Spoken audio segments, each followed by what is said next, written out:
Hi guys, welcome to Robin Hood Diaries again. Today it's a film show, one of a few that I've done, but thanks for joining me. I hope you're well.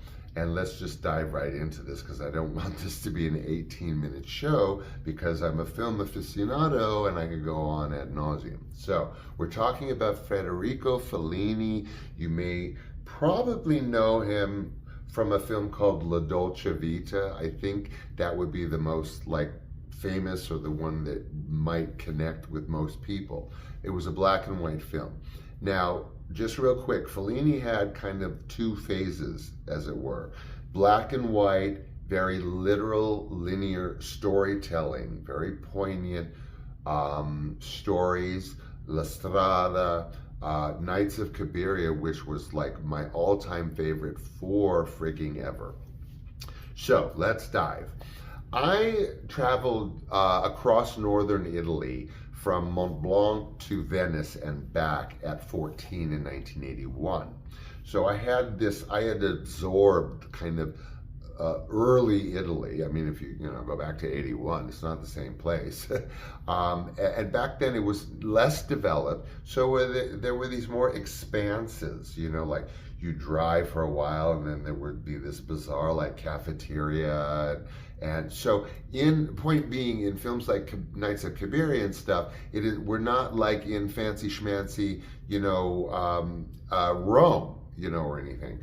Via Veneto, which actually in Nights of Cabiria, she plays a sex worker, but she wants to go kind of try to be fancy in Via Veneto, which is one of the most posh avenues in Rome. I digress. Okay. So I did this travel. So Italy stuck in my head. It's a beautiful place. I'd love to live in northern Italy. Anyway, so this experience in Italy lived in my head. But I was 14. I was always into film, but I graduated with honors in film communications, film theory, whatever. And then, I don't know, coming back from that trip, 15, 16, 17, my horizons are broadening around film.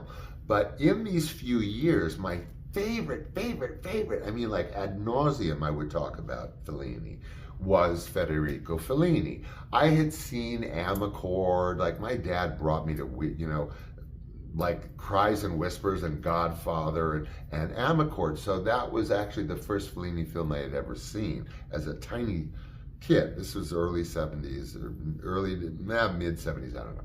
So point being, Federico Fellini started with these very poignant stories that, like I said, were very literal and linear. Then I feel he felt that he had done enough of that, because these were really, really impactful, sad, tragic stories. Funny, but his wife starred in a lot of them, or all of them, Giulietta Messina, who was also brilliant. And so once he moved through this phase, I feel that he wanted to bring a new language to film. Somewhat revolutionary, kinda, in that once he fell into color, he exploded.